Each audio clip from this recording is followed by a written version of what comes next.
All right, music fans, welcome back. Harmless Dave here again, talking real music in real time for a few real people out there, just like you and just like me.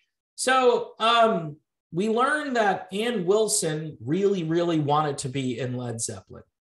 And after Zeppelin got back together in '07 for that historic concert, right, where everybody thought, all right, this is it. Zeppelin is going to get back together again, and this is the moment we've all been waiting for. And then, of course, Robert Plant just decided, no, of course, I don't want to keep doing this. I did it for, I think it was charity or something at the time, the '07 appearance. I think it was December of '07 at the O2 Arena in London. Some members of the group wanted to push forward with further performances. Plant declined, instead choosing to focus on his solo career. Yeah, and that's been Robert Plant for how many years now? Since 1981, right? And it's tragic. And that's why there were bands like Kingdom Come. Remember Kingdom Come? And then Jason Bonham had his band called Bonham. And people were still hungry for this Led Zeppelin sound. Now, Ann Wilson, where does she fit into all of this? Of course, Heart used to do their own versions, their own live renditions of Zepp songs and really knock them out of the park. But nobody was saying, oh, well, this is better than Robert Plant, or it's as good. They were saying, good rendition, good job. We like the fact that you love this band. And that if you were going to go off and cover a song, that you were covering an amazing piece of music by one of, the great bands of all time. And yeah, Ann Wilson can hit high notes, which is what you need to replace Robert Plant. So apparently, some of these guys, probably Page and John Paul Jones, and probably even Jason Bonham, said, hey, maybe we could put a band together, right? And they weren't going to get Plant's blessing to call it Led Zeppelin, but maybe they could put a band together and go out and play Zeppelin songs. And Wilson apparently showed up for an audition, and she talks about it here. She says, I went, I'm here, and it was crickets, the Heart singer recalled. She says, who knows what went on in there? Wilson pondered when further questioned about the experience. But anyway, who would want to hire somebody that could sing just like Plant? I don't know. How about all the fans who love Led Zeppelin, who maybe at this point are okay with, Robert Plant not being in the band because Plant has just refused this for, like I say, about 40 years of pushing, nope, sorry, don't want to do the reunion. Some of it, I think, is the fact that Plant has aged. He's not going to be able to sing these Tarzan notes anymore. And I don't expect him to. I always said, hey, unplug everything, kind of like the Rod Stewart unplugged and seated routine. Unplug it all, have everybody just do acoustic music, basically, and have Plant sing in a lower key. And I think it would be cool.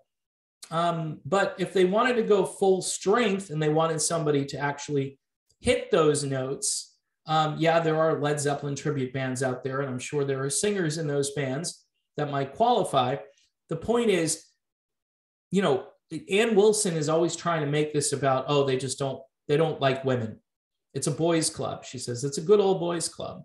I always knew Led Zeppelin was a boys' club.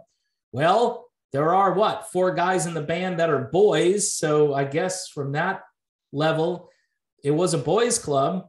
And again, it's this whole notion of, equality and equity and the Me Too thing. And then yet Ann Wilson has a husband who, I don't want to even go back to 2016 because there's a bit of hypocrisy there, right? Somebody who is married to somebody who was abusive, right? So, and still married and talking about how her husband is great and so forth. I'm not trying to throw her under the bus with this. I'm just trying to say it's always woe is me. I'm a woman. I can't play on the same team as the boys. And that has nothing to do with it. We can go through rock history. You know, In Excess tried this, right? They had a contest and they hired a woman. Didn't work. I mean, Michael Hutchence, again, very unique singer, and you're replacing him with a woman? Just didn't make sense to me. I wouldn't want the Bangles to replace Susanna Hoffs with a guy. It would be dumb. And same thing with Belinda Carlisle in the Go-Go's. You need a singer who can sound like her. She's pretty unique. And I would say that about pretty much any band. And yes, the great example is that Sammy Hagar was able to replace David Lee Roth, didn't sound like David Lee Roth.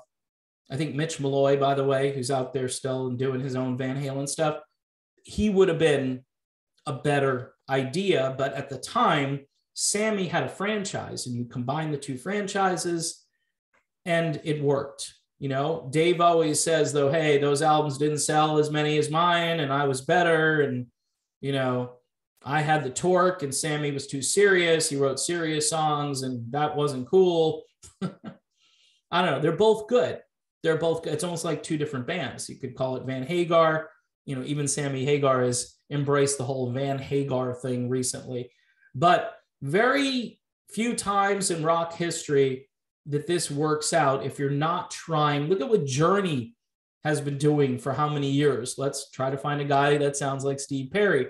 The one guy who didn't sound like Steve Perry, who did a great job for the band, was booted out of the band. His name is Jeff Scott Soto, because he didn't have that traditional Steve Perry sound. That's what they were looking for. Well, how come Journey didn't consider Ann Wilson? Because Ann Wilson doesn't sound like Steve Perry. Ann Wilson sounds like Ann Wilson. So in any event, Wilson still ended up performing at the Kennedy Center Honors, which was quite a performance. And she did justice to Stairway to Heaven. And I think brought a few tears to Robert Plant's eyes that evening, you know, and fine. That was awesome. Everybody loved that. But people weren't like, well, that proves Ann Wilson should be in Led Zeppelin. No, it proves that Ann Wilson can sing really well. And she did justice, like Heart used to do justice, to a classic song that, by the way, do you ever hear a Stairway on the radio anymore? It's too long probably for radio stations to play. It's really weird. I mean, yeah, I'm sure there are some classic rock stations that are playing it, but man, it was like the biggest song in the universe for like 20 or 30 years. And now it's kind of gone. Talking about crickets, that's crickets when you're not hearing Stairway. And I'd rather hear Stairway than Don't Stop Believing. I would. It's a much more complicated song. It's got this build up, this crescendo, this energy, this drama, and you never really get that sick of it. It's just that great of a piece of music, you know, so much so that Spirit is still trying to cash in on a couple of guitar chords that are pretty similar. In any event, it's just the usual Ann Wilson stuff. She always seems like there's a problem with something. There's like an injustice here because the boys wanted to maybe replace Robert Plant with another boy who sounded like him.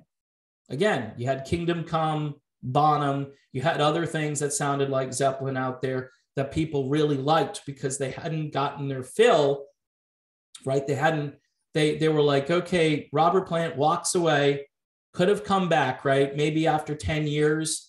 In the 80s, he had a very robust solo career during the 80s. By like 1991 or two, you know, at that point, Jason Bonham is definitely old enough to handle the drums and do a great job. You bring everybody back, you know, and look, I get it. You know, again, John Bonham was just a one-of-a-kind drummer, but I think Plant took that a lot harder than the other guys did, including his son, Jason, who said, hey, this is great music. I'm going to do the Led Zeppelin experience, do my own band. And now he's with Sammy Hagar in the Circle, and he's having a great time. That's a great rock band to be in right now, just hitting on all cylinders and taking more and more of that Van Halen material. And you've got Michael Anthony singing some of the Roth era stuff, which is fascinating. I love that. That is so cool. But again, I don't know. Ann Wilson too, out of all of this stuff, it's never about heart. It's about, I want to join Led Zeppelin.